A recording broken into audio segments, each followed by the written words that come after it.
Yo, what's going on guys, it's Cynical and welcome back to another video. Today for you guys, we have something incredibly awesome to talk about. A native port of Jak and Daxter for PC is now a real thing. Of course, this isn't official, this hasn't been released by Naughty Dog or PlayStation. Rather, this has been a project created by the Jak and Daxter community, namely Water111, along with a multitude of other people, to open and learn the code and game engine of Jak and Daxter, an engine known as Goal, which was an in-house Naughty Dog engine. The game engine runs on a specific code dialect, apparently known as Lisp, which from what I know isn't understood by really many people whatsoever. You could probably consider it somewhat prehistoric at this point, so the fact that a group of people have actually gone ahead and managed to decompile all of this code to then make it playable natively on a PC platform is really impressive. This is, of course, not emulation. This is a straight native PC port of Jak and Daxter: The Precursor Legacy, and as of right now, is almost pretty much complete. You can, right now, play the game from start to finish. It's still a work in progress to a certain degree. There are things like certain bugs that need to be stamped out, things sort of like texture glitches and pop-in things, but for the most part right here, you have an almost flawless Jak and Daxter experience running natively on PC. No emulation, no PCSX2, this is native, baby. This is a very similar case to that of what happened to Super Mario 64 a couple of years ago.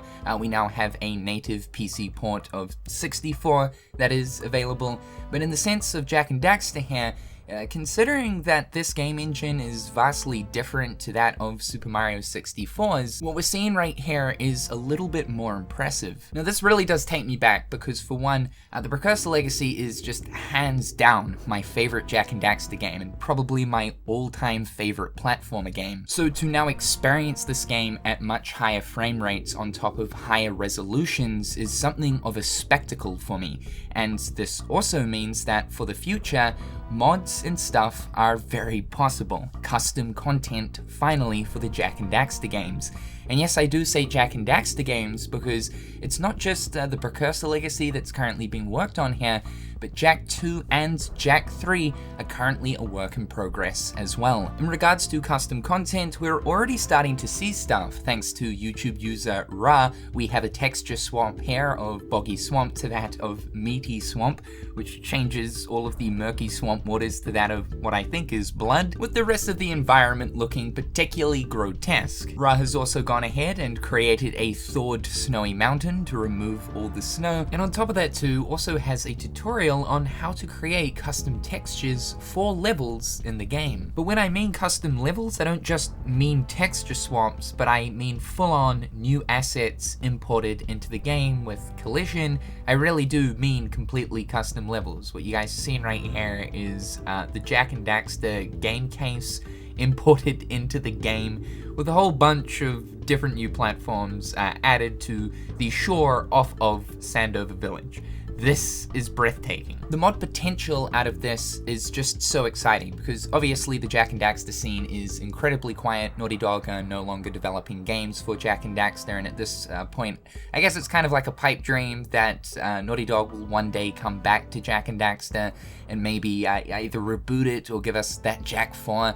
But at this point, it gives us hope that, yeah, so long as there are people out there willing to put the time and effort into actually making mods for the Jak Trilogy, it is very possible now, and hopefully will happen. But let's talk about what we currently have as of right now, the native PC port. This is so impressive to a point where if you were to look at this, you would almost think this has actually come from PlayStation. And I do hope that in due time, PlayStation decide to not only release their current modern games, but to broaden the horizon of the PlayStation brand on the PC platform, as we of course know that PlayStation are wanting to have more of a presence on PC now, that they also look at the library of their older games, which are just so fantastic, and also decide to make PC versions of them too. We now have additional options in the options menu, laid out just as you would expect for if Jak and Daxter officially came to PC. We now have free reign over what resolution we want to pick, and I have to say this is absolutely glorious experiencing Jak and Daxter at beyond 1080p. Seeing this game in 4K is just quite simply breathtaking, and really reminds me just how well Jak and Daxter has aged from an art style standpoint. Even back in the day, the visuals of Jak and Daxter were quite simply breathtaking. Naughty Dog have always been ahead of the curve when it comes to their engines and their graphical fidelity that they put into their video games. And Jak and Daxter is no exception. The lighting that this game had for its time is something breathtaking. The particle effects, the visual direction of each area you visit throughout the game, the fluidity of all of the animations. The version of the game we're looking at right here really should be the version of the game that is currently purchasable on PlayStation, and I mean being able to play the game at a true native 4K.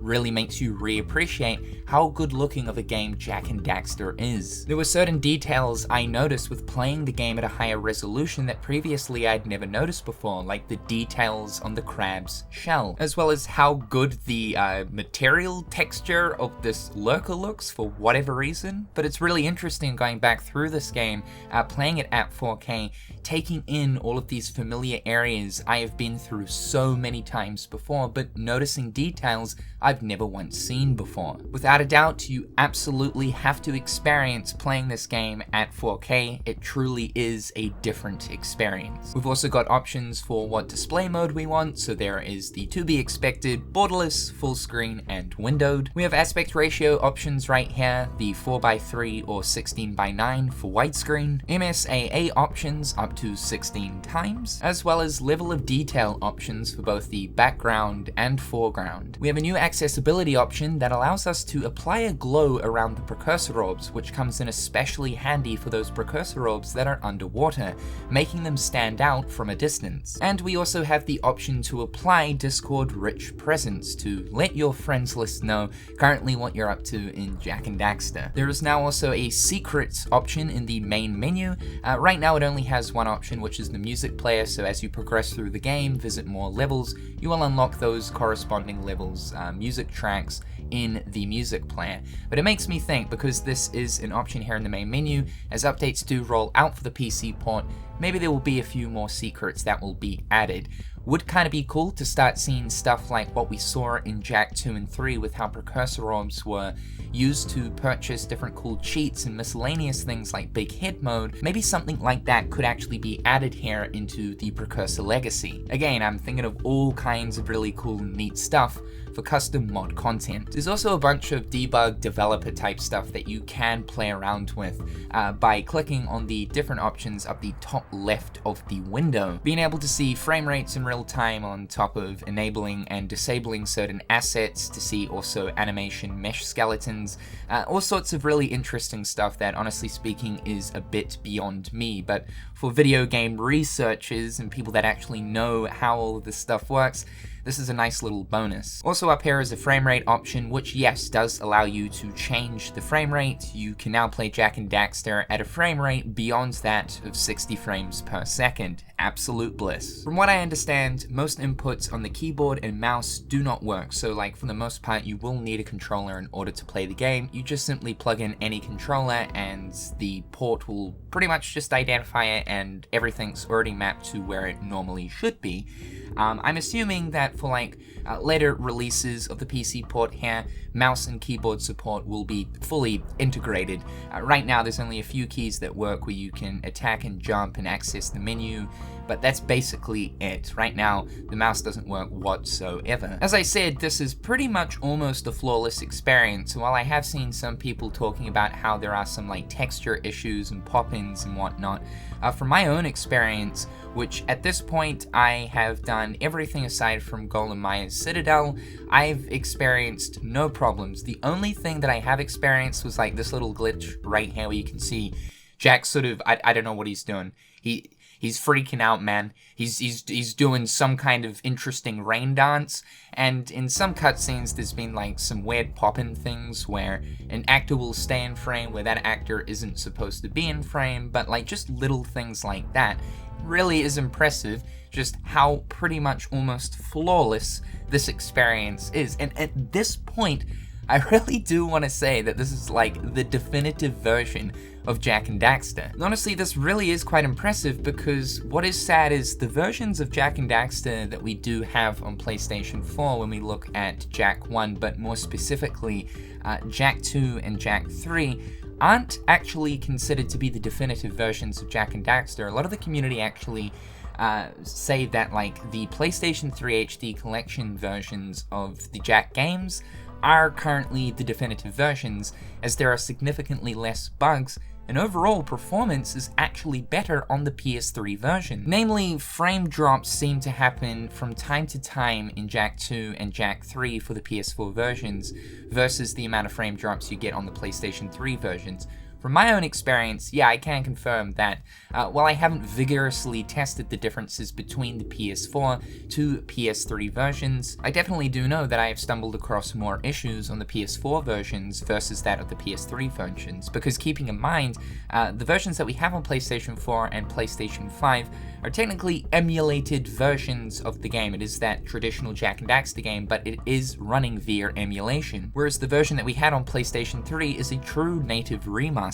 With that being said, it's not a big deal. It's not like these games on PS4 are absolutely unplayable, but it is interesting to consider that most of the community think that the HD collection version is the better version. But right here, we have an absolutely flawless experience, higher frame rates, higher resolution. It is glorious. So considering how much of an achievement this is, the fact that a group of people have reverse engineered the game engine of Jak and Daxter and have made what is just an amazing port of the game, I hope that sends signals to Sony to let them know, hey, for one, Jak and Daxter is still very much a wanted thing. There are dedicated fans out there. We know, at least in some aspects, Sony are still aware that Jak and Daxter is a beloved franchise. Of course, we know that a Jak and Daxter movie is currently in production, but hopefully, though, this does send signals of, hey, why don't you guys also release your legacy games onto the PC platform too? Now, if you guys want to experience this for yourselves, you can. It is currently public. You'll need two things: an ISO of Jak and Daxter, the Precursor Legacy,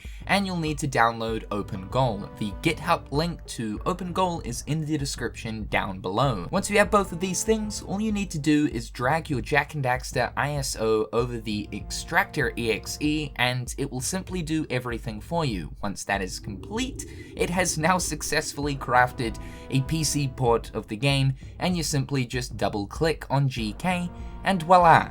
There is a native PC port of the Precursor Legacy. Most definitely keep an eye out on this space because, as I said, it's still a work in progress, and this really is only the beginning of what is hopefully a new era of Jak and Daxter stemmed from the community. As I said as well, Jak 2 and Jak 3 are currently being worked on, so hopefully in due time we will also see the ports of those games pop up too. However guys, that's all for today. Just thought I'd keep you in the loop as to what's currently going on with the Jak and Daxter sphere. This is massive news and something, honestly speaking, I didn't expect whatsoever, not at least for Jak and Daxter. So amazing work from the community of people who are currently working towards OpenGoal. You guys really are doing God's work. However guys, that's all for today. Leave your thoughts and opinions in the comment section down below. I'm Cynical, and I'll catch you guys next time. Peace.